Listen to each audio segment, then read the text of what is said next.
అభిప్రాయం అంటే ఏం చెప్తారు? Thank you. నమస్తే. సో ఇప్పుడు దాకా చూసుకుంటే ఈ కూటమి ప్రభుత్వ పనితీరు మీకు ఎలా అనిపించింది?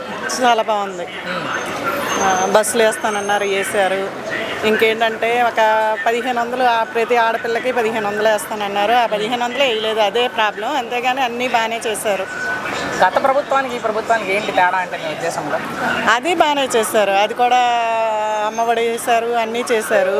ఆరోగ్యశ్రీ అన్నీ ఉన్నాయి, ఇది అన్నీ ఉన్నాయి. కాకపోతే ఏంటంటే ఒకటే 1500 ప్రతి ఆడపిల్లకి 1500, నెలకి 1500 వేస్తానన్నారు. అది ఒకటే వేయలేదు, అదే ప్రాబ్లం. మీ సైడ్ రోడ్ల పరిస్థితులు ఎలా ఉన్నాయి? అన్నీ బాగానే ఉన్నాయి. జగన్ గారు మరలా ముఖ్యమంత్రి అవకాశం ఏ మేరకు ఉండొచ్చు? వచ్చినా పర్లేదు. పర్లేదు. ఎందుకు అనుకుంటున్నారు వచ్చినా పర్లేదని? ఎందుకంటే ఆ ప్రభుత్వం బాగానే ఉంది, ఈ ప్రభుత్వం బాగానే ఉంది. ఎవరైనా ఒకటే. కాకపోతే ఏంటంటే ఈయన కూడా బాగానే చేశాడు, చాలా చేశాడు. అంటే మీ ఉద్దేశంలో మేడం ఎవరున్నప్పుడు ప్రజలకు ఎక్కువ మంచి జరిగింది అంటున్నారు అనుకుంటున్నారు మీరు? జగన్ గారా, చంద్రబాబు నాయుడు గారా? కొంతమంది ఏమో జగన్, చాలామంది అనేది ఏంటంటే జగన్ ప్రభుత్వంలో చేతులు అందరి ఆడపిల్లకి, ప్రతి ఆడపిల్లకి డబ్బులు ఉంటాయి, మరి ఈ ప్రభుత్వంలో మరి ఎవరికి లేవు అని అంటున్నారు. ఓకే. అంటే ఆయన పాదయాత్ర చేస్తానంటున్నారు జగన్ గారు. మరొక మారు ఆయన పాదయాత్ర చేస్తే ఎలా ఉంటుంది అనుకుంటున్నారు? బాగానే ఉంటుంది. ముఖ్యమంత్రి అవకాశం ఏ మేరకు ఉండొచ్చు అంటే? అవుతేనే బాగుంటుంది అని అంటున్నారు చాలామంది. మా కాలనీలో అందరూ ఈసారి జగన్ వస్తేనే బాగుంటుంది అని అంటున్నారు. సో మొత్తంగా ఒక్క మాటలో ఈ ప్రభుత్వం మీద మీ అభిప్రాయం అంటే కూటమి ప్రభుత్వం మీద? బాగానే ఉందండి. Thank you. నమస్తే. ఏంటి కూటమి ప్రభుత్వం మీద మీ అభిప్రాయం అంటే ఏం చెప్తారు? నేను కాంగ్రెస్ పార్టీ వాడిని. మీ ఇష్టం, మీ పార్టీ. నేను పార్టీతో నాకు సంబంధం లేదు. చంద్రబాబు గారు ముఖ్యమంత్రి 23 నెలలు అయింది. బాగానే ఉంది. ఏమనిపిస్తుంది ప్రభుత్వం వచ్చాక? బాగానే ఉంది. ప్రజలకేమన్నా మంచి జరుగుతుందా అంటే? మంచి జరుగుతుంది. పెన్షన్లు పెంచారు. ఓకే. అమరావతి ఇక్కడే కట్టాలని నిర్ణయం తీసుకున్నారు. అది మంచి నిర్ణయం. ఓకే. నా ఉద్దేశంలో. సో జగన్ గారి ప్రభుత్వానికి ప్రస్తుత కూటమి ప్రభుత్వానికి ఏంటి తేడా? వాళ్ళు అమరావతిని కట్టలేదు, పోలవరం మర్చిపోయారు. ఈ రెండు వీళ్ళు చేస్తున్నారు కాబట్టి వీళ్ళు బాగున్నారని నేను అనుకుంటున్నాను. అమరావతి శాశ్వత రాజధాని అంతే, అదొకటే. 27 పుష్కరాల్లో పోలవరం పూర్తి చేస్తాం అంటున్నారు ముఖ్యమంత్రి గారు. మరి ఖచ్చితంగా చేస్తారు. నమ్మకం ఉంది? నమ్మకం. ఎందుకు అంత నమ్మకం చంద్రబాబు గారి మీద అంటే? ఆయన ఫండ్స్ తీసుకొస్తున్నారు, చేస్తారని ఉద్దేశం. సో నిన్న చూస్తే బాబాయ్ పిఠాపురం ఇన్ఛార్జ్గా ఉన్నటువంటి వర్మ గారిని తొలగించింది టీడీపీ, ఆ ఇన్ఛార్జి పదవి నుంచి. దాని మీద మీ అభిప్రాయం ఏంటి?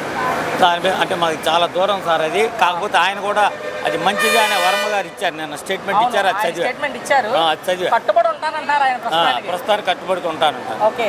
ఒకవేళ రేపు ఆయన ఏమన్నా చేస్తే పవన్ కళ్యాణ్ గారికి ఏమైనా ఇంపాక్ట్ జరిగిద్దా? ఏముండదు. ఏముండదు అంటారా ఫలితం? ఏముండదు. Thank you. ఏంటి కూటమి ప్రభుత్వం మీద మీ అభిప్రాయం అంటే ఏం చెప్తారు? కూటమి ప్రభుత్వం అంటే అది ఒక కార్పొరేట్ల ప్రభుత్వం. ఓకే. సామాన్యులకి అవకాశాలు లేవు. ఒక ఉదాహరణకి తీసుకుంటే రాజధాని మాకు ప్రక్లైన్ మిషన్లు ఉన్నాయి. ఓకే. అక్కడ సామాన్యులు బతకలేకపోతున్నాం.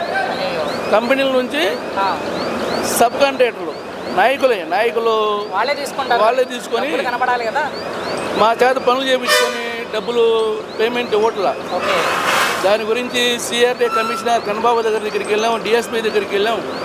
అట్లా రాజధానిలో ఎక్కడెక్కడి నుంచో వచ్చి ఒక 500-600 మిషన్లు నడుతున్నాయి. లారీలు కానీ, టిప్పర్లు కానీ, ఈ ఎక్స్కావేటర్లు కానీ. అది రికమెండేషన్ ద్వారా వెళ్ళాం. లోకేష్ గారు రికమెండేషన్ ద్వారా వెళ్తే కన్నబాబు గారు స్పందించి ఆ కంపెనీ వాళ్ళకి ఇన్ఫార్మ్ చేశారు. పలానా రాజధానికి రైతులు సంబంధించిన వాళ్ళు వీళ్ళ పని కష్టపడి పనిచేసిన దానికి పేమెంట్ ఇవ్వట్లేదు, వాళ్ళ పేమెంట్ ఆపండి ఒక ఆర్వీఆర్ కంపెనీ అంటే, మెగా కంపెనీ అంటే వాళ్ళకి ఇన్ఫార్మ్ చేసి చెప్పారు. ఓకే. ఫలితం ఏమన్నా దక్కిందా? ఫలితం అంటే వాడు చెక్కులు ఇచ్చాడు.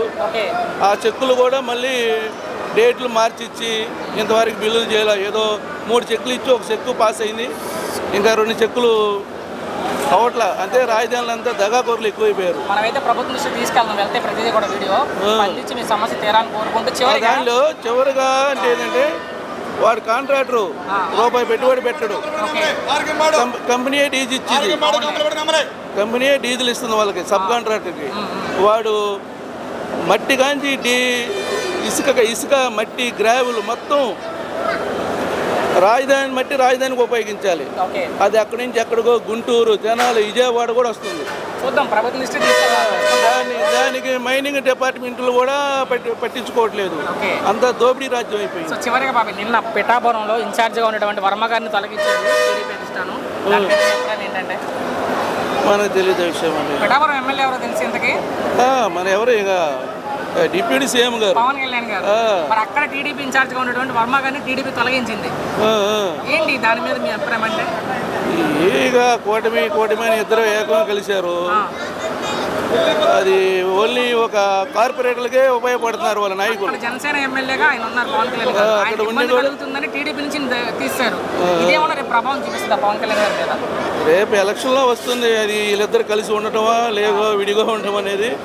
ప్రజెంట్ అయితే వీళ్ళిద్దరు ఎన్డీఏ కూటమి ప్రభుత్వాలు కలిసి అక్కడ కేంద్రంలో నరేంద్ర మోడీ ఎట్టావో ఇక్కడ కూడా ఈ స్టేట్లో చంద్రబాబు నాయుడు గవర్నమెంట్ కూడా ఒక కార్పొరేట్లకు ఉపయోగపడుతున్నారు, సామాన్యులకు ఉపయోగపడేటట్టు కనపడుతుంది. అడగబోయేది ఏంటంటే ఇప్పుడు ఈయన తీసేయడం వల్ల వర్మ గారిని అది రేపేమన్నా పవన్ కళ్యాణ్ అంతగా లేదు ఆలోచన. కూటమికి ఏమైనా విఘాతం కలిగించేలా మరి కలిగిద్దిగా మరి డెఫినెట్ కలిగిద్ది.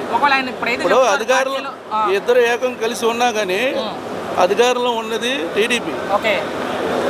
మరి ఆ గవర్నమెంట్ సంబంధించిన వాళ్ళ వల్ల ఈయన పవన్ గారు తీసేస్తే వాళ్ళకి టీడీపీనే తీసేసింది.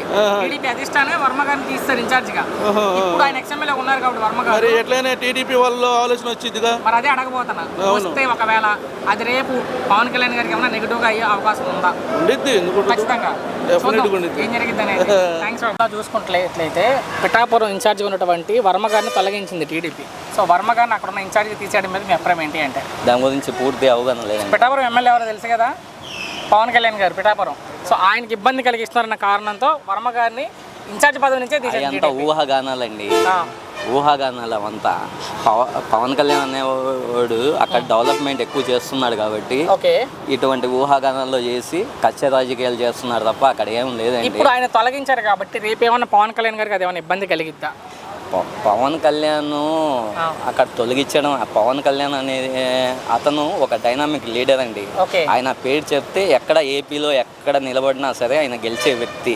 ఒక పిఠాపురం పోయినా ఇంకో స్టేట్లో కూడా ఇంకొక జిల్లాలో కూడా గెలిచే వ్యక్తి అతను. అది ఒకటి పోతే పోయింది ఏం లేదు, వేరేది ఎత్తుకోవచ్చు. అంటే పిఠాపురంలో ఒకళ్ళు మరొకసారి ఆయన పోటీ చేస్తే ఇదేమి ఆయన మీద ప్రభావం చూపించింది? డెఫినెట్గా గెలుస్తాడండి. ఆయన డెవలప్మెంట్ చేస్తున్నాయి. అప్పుడు పిఠాపురంలో రోడ్లు కూడా లేవు. ఇప్పుడు పోయి మీరు చూడండి, రోడ్లు డెవలప్మెంట్ నెంబర్ 1గా ఉంది. ఆ డెవలప్మెంట్ని చూసి ఓట్లు వేస్తారు కానీ ఈ వర్మని చూసి ఓట్లు లేదు కదండి. ఓకే, థ్యాంక్స్ అన్న.